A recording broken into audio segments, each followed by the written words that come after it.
Hello, my name is Nina Suetake, and I am the Deputy Director of Policy for the National Association of State Utility Consumer Advocates. And I will be speaking to concerns of the consumer advocates about customer data sharing. And thankfully, a lot of my concerns overlap with the issues that Adrienne just raised in her presentation. And all of these concerns can be considered questions to ask in a rulemaking or if a utility asks to share data, or if you're developing your own state framework for data sharing.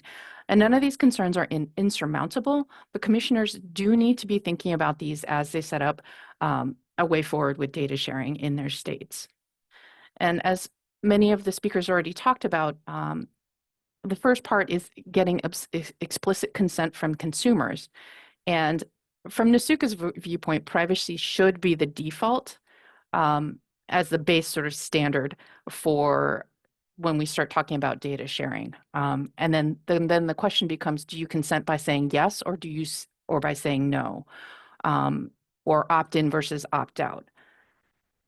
And if you're talking about data sharing for a program, then it becomes a question of, are you talking about an opt-in or opt-out program? And you can either talk about sharing data privacy or privacy of data for sharing purposes as in its own standalone issue or as part of program development. And these concerns are the same as if you do it standalone or as part of program development. But again, as NASUCA supports a framework that by default, consumers should not have to take action in order to protect their privacy. And if there is an opt-out program that is developed by a state, they really need to think about all of these steps as part of an opt-out program.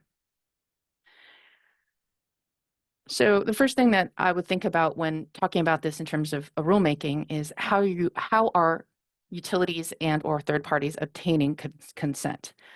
You need specific affirmative consent from the consumer after receipt of the complete information about the proposed data sharing. I will get to that when I talked about scope of data sharing. So, the old gold standard for obtaining consent would be written signed consent, but I recognize that there are different models for interacting with customers now. And Kelly walked us through a digital authorization process, and I appreciate the protections that were included in that process that she presented for us. However, as we move to a more digital world, I would posit, who are you trying to get? Are you trying to get as many customers onto your program or into your demand response program as you can possibly, or are you only trying to target the customers that can walk through a digital authorization process? And if you provide all customers information about, demand response or, TOU rates or other ways that they could possibly save money, are you leaving customers out by only using a digital process? So those are some questions I would ask. If you do want to target your entire customer base, then you really need to think about your target demographics and whether or not you're meeting them where they are and how they communicate. Because I'm the child of immigrants. Despite being here for 50 years, they do not trust their English, and they definitely, as 80-year-olds, do not trust their ability to navigate digital processes. And so they will come to me with every single thing that a utility sends them, they will ask me to help them with. And they are lucky enough that their daughters are willing to help them with this, but it's probably not the case for all consumers. So in addition to language barriers that you have to think about if you want to get as many customers as possible on your programs, you also have to ask, is this process working for everybody? I know from my own personal experience with my parents, they think that communications from a utility is really important. They're not going to necessarily assume that it's optional. So that has to be very, very clear at the outset that their consent is optional for these programs. Or if you're looking at opt-out, it has to be very, very clear at the very top that they need to do this, they need to do something to opt out. And that has to be, because of language barriers, provided in multiple languages in your service territory. And then that moves to the scope of consent and retracting consent. And as I said, before obtaining consent, utilities must clearly inform their customers about what information will be shared, how that information will be used, and to whom the information will be disclosed. And then utilities must have a really clear understanding of what steps are necessary for customers to retract their consent.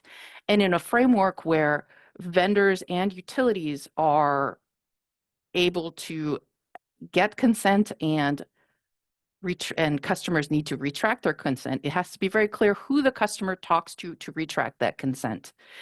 If your framework leaves it that the vendor is responsible for shutting down their data sharing, then the utilities have to understand that process as well, because customers are not by default going to go to a third-party vendor. Even if they're informed of their name, they're going to go to their utility because they're always going to be looking at the utility as controlling their data, their energy usage. And so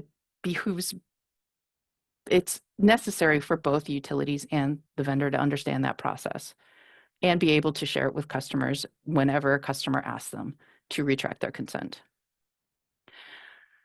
And that shifts to responsibilities of third parties. So third parties who are authorized to have access to customer information must be required to treat that information in a manner that protects the information and the privacy rights of the consumer, which means limited use of that information. Those vendors cannot use that information for anything, or should not be able to use that anything beyond the exact scope of consent that they have been given. And in addition, no resale or even of aggregated and anonymized data. Both the third parties and the utilities should be responsible for preventing unauthorized disclosure of customer information, and it must be clear, either in statute or rules, who is ultimately responsible. If a customer's data is disclosed, the customer has to know who was supposed to be responsible for that. And if commission rules indicate it, who needs to be penalized for disclosing that information. If it's unclear, then the customer doesn't know who they're supposed to turn to, and it's not really clear who should be in trouble for it. And Simon shared us a model where it's a trust framework, and he called it a scalable legal framework, but it wasn't clear from his presentation who is actually who's the ultimate entity responsible for that data sharing, even in a larger sort of data across different vendors and different entities. You really need to think about the customer first, not how easy it is to share that data. And then finally, tagging along to the who is responsible, it's that there really needs to be oversight by commissions on a continued basis, and it needs to be clear who is responsible for disclosure. States should adopt rules requiring utilities and others to protect the privacy of customer information. The New York DAF framework is an exciting way or interesting way that states have been addressing this in the most streamlined way possible for vendors, while also protecting consumer rights and privacy. And it would be interesting to see more of that, more states addressing it in a more holistic manner in that way.